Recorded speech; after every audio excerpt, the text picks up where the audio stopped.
श्री दुर्गाय नमः। श्रीमद् देवी भागवत महापुराण तृतीय स्कंद तृतीय अध्याय। ब्रह्मा विष्णु और महेश का विभिन्न लोकों में जाना और अपने ही सदृश अन्य ब्रह्मा विष्णु और महेश को देखकर आश्चर्यचकित होना। देवी लोक का दर्शन। ब्रह्मा जी बोले, मन के समान वेग से उड़ने वाला यह विमान जिस स्थान पर पहुंचा, वहाँ जब हमने जल नहीं देखा तब हम लोगों को महान आश्चर्य हुआ। उस स्थान के वृक्ष सभी प्रकार के फलों से लदे हुए और कोकिलों की मधुर ध्वनि से गुंजायमान थे। वहाँ की भूमि, पर्वत, वन और उपवन वे सभी सुरम्य दृष्टिगोचर हो रहे थे। उस स्थान पर स्त्रियाँ, पुरुष, पशु, बड़ी नदियाँ, वावलियाँ, कुएं, तालाब, पोखर, झरने इत्यादि विद्यमान थे। वहाँ भव्य चार दीवारी से घिरा हुआ एक मनोहर नगर था, जो यज्ञशालाओं और अनेकों प्रकार के दिव्य महलों से सुशोभित था। तब उस नगर को देखकर हम लोगों को ऐसी प्रतीति हुई मानो यही स्वर्ग है। और फिर हम लोगों ने यही जिज्ञासा हुई कि इस अद्भुत नगर का निर्माण किसने किया है। और उस समय हम लोगों को बड़ा ही आश्चर्य हुआ। हम लोगों ने आखेट के उद्देश्य से वन में जाते हुए एक देवतुल्य राजा को देखा। उस समय हम लोगों को जगदम्बा भवानी भी विमान पर स्थित दिखाई पड़ी। थोड़ी देर बाद हमारा विमान वायु से प्रेरित होकर आकाश में पुनः उड़ने लगा और मुहूर्त भर में वह पुनः एक अन्य सुरम्य देश में जा पहुंचा। वहां पर लोगों को अत्यंत रमणीक नंदनवन दृष्टिगत हुआ, जिसमें परिजात वृक्ष की छाया से आश्रय लिए हुए कामधेनु स्थित थी। कामधेनु के समीप भी 4 दांतों वाला ऐरावत हाथी विद्यमान था और वहाँ मेनका आदि अप्सराओं के समूह अपने नृत्यों और गानों से विविध भगिमाओं का प्रदर्शन करते हुए अनेक प्रकार की क्रीड़ाएं कर रहे थे। वहाँ मंदार वृक्ष की वाटिकाओं में सैकड़ों गंधर्व, यक्ष और विद्याधर गा रहे थे और रमण कर रहे थे। वहाँ पर इंद्र भगवान भी इंद्राणी के साथ दृष्टिगोचर हुए। स्वर्ग में निवास करने वाले देवताओं को देखकर हमें परम विस्मय हुआ। वहाँ पर वरुण, कुबेर, यम, सूर्य, अग्नि और अन्य देवताओं को स्थित देखकर हम आश्चर्यचकित हुए। उसी समय उस सुसज्जित नगर के से वहाँ राजा निकला।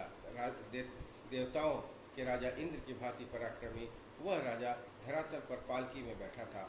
वह विमान हम लोगों को लेकर द्रुत गति से आगे बढ़ा। तदंतर हम लोग अलौकिक ब्रह्मलोक में पहुँच गए। वहाँ पर सभी देवताओं से नमस्कृत ब्रह्मा जी को विद्यमान देखकर भगवान शंकर एवं विष्णु विस्मय में पड़ गए। वहाँ ब्रह्मा जी की सभा में सभी वेद अपने अपने अंगों सहित मूर्ति रूप में विराजमान थे।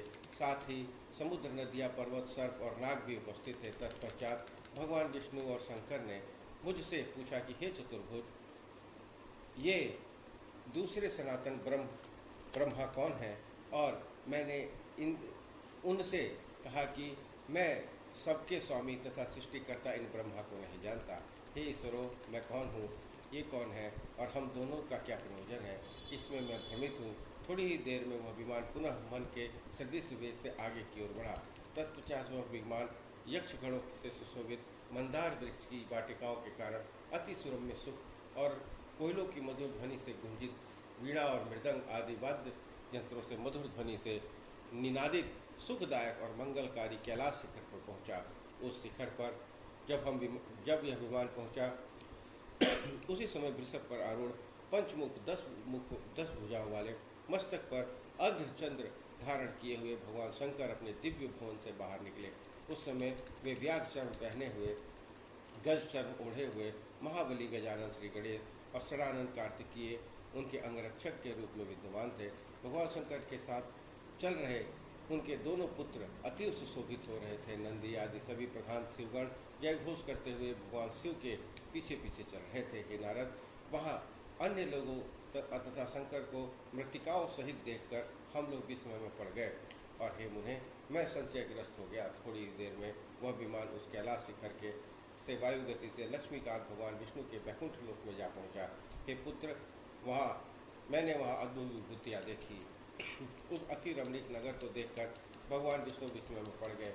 उसी समय कमल लोचन भगवान विष्णु अपने भवन से बाहर निकले।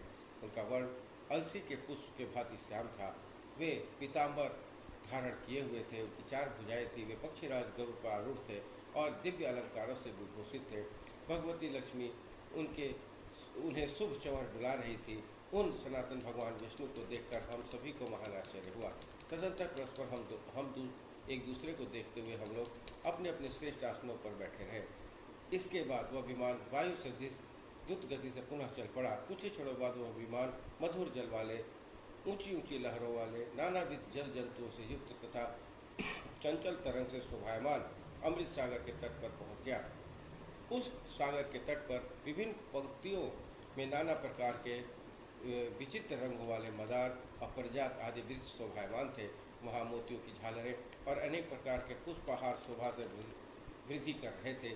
समुद्र के सभी ओर अशोक, मौलसिरी, कुर्बक आदि वृक्ष विद्यमान थे।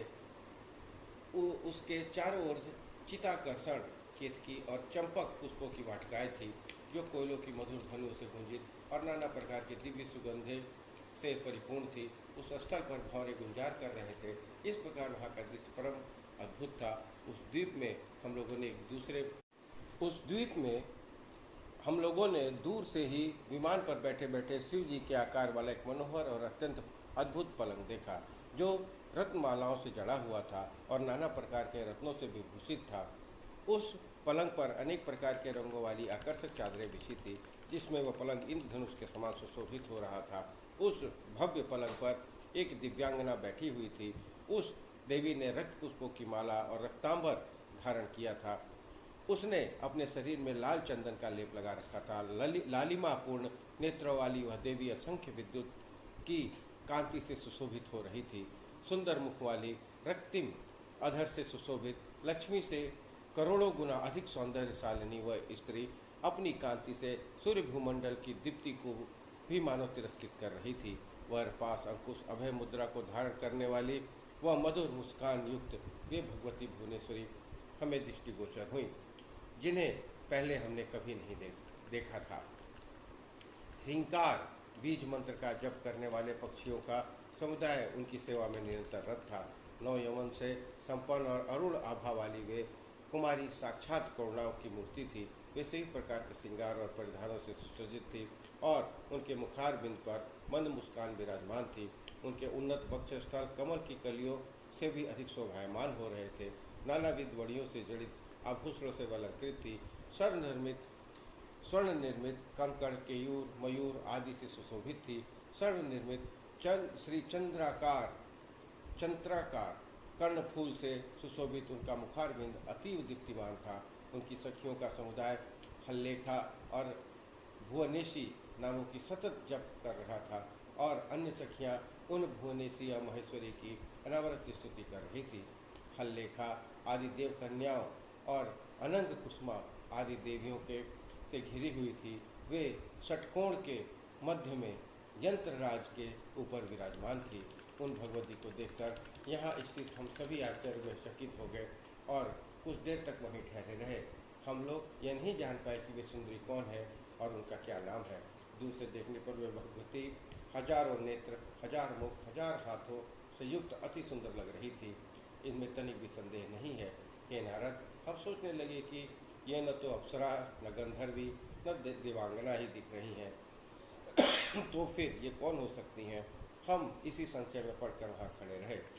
तब उन सुंदरी हास्यवाली देवी को देखकर भगवान विष्णु ने अपने अनुभव के मन से निश्चित करके हमसे कहा, ये साक्षात भगवती जगदम्बा हम सबकी कारण स्वरूपा है। यही महाविद्या, महामाया, पूर्णा और शाश्वत प्रकृति रूपा है।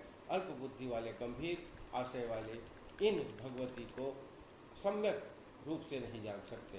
केवल योग मार्ग से ही ये ज्ञेय है।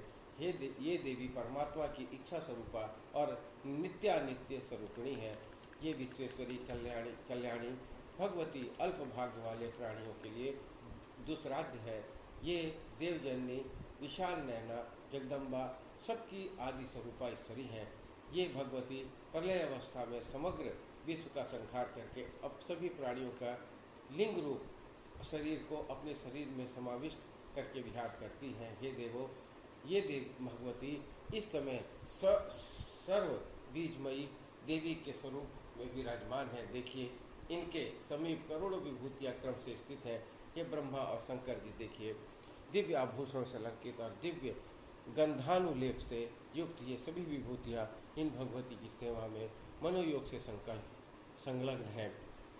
हम लोग धन्य, सौभाग्यशाली और कृतकृत्य हैं जो कि हमें इस समय यहाँ भगवती के साक्षात दर्शन प्राप्त हुआ है। पूर्व काल में हम लोगों ने बड़े प्रयत्न से जो तपस्या की थी उसी का उत्तम परिणाम है, अन्यथा भगवती हम लोगों को स्नेहपूर्वक दर्शन कैसे देती। जो उदार हृदय वाले पुण्यात्मा और तपस्वी लोग हैं वे ही इनके दर्शन प्राप्त करते हैं, किंतु विषयासक्त लोग इन कल्याणमयी भगवती के दर्शन से सर्वथा वंचित ही रहते हैं। यही मूल प्रकृति स्वरूपा भगवती परम पुरुष के सहयोग से ब्रह्मांड की रचना करके परमात्मा के समक्ष उसे उपस्थित करती हैं। ये देवो, यह पुरुष दृष्टा मात्र है और मनुष्य और समस्त ब्रह्मांड और देवतागण दृश्य स्वरूप है। महामाया कल्याणमयी सर्वव्यापिनी सर्वेश्वरी ये भगवती ही इन सब का मूल कारण है। कहाँ सभी देवता और कहाँ रंभा आदि देवांगनाएं, हम सभी इन भगवती की तुलना में अपने लक्षांश के बराबर भी नहीं है। ये वे महादेवी जगदम्बा है जिन्हें हम लोगों ने प्रलय सागर में देखा था और जो बाल्यावस्था में मुझे प्रसन्नतापूर्वक पालने में झुला रही थी। उस समय मैं एक सुस्थिर और दृढ़ वट पत्र रूपी पलंग पर सोया हुआ था और अपने पैर का अंगूठा अपने मुखार बिंद में डालकर चूस रहा था। अत्यंत कोमल अंगों वाला मैं उस समय अनेक बाल सुलभ चेष्टाएं करता हुआ उसी वटपत्र के दोनों में पड़े पड़े खेल रहा था। उस समय गाती हुई ये भगवती बाल भाव में स्थित मुझे झूला झुलाती थी। इन्हें देखकर मुझे यह सुनिश्चित ज्ञान हो गया है कि वे ही यहाँ विराजमान है। निश्चित रूप से ये भगवती मेरी जननी है। आप सुने, मुझे पूर्व अनुभव की स्मृति जाग गई है जो मैं आपसे कहता हूँ। इस प्रकार श्रीमद्देवी भागवत महापुराण तृतीय स्कंद तृतीय अध्याय संपन्न हुआ। बोलिए दुर्गा महारानी की जय।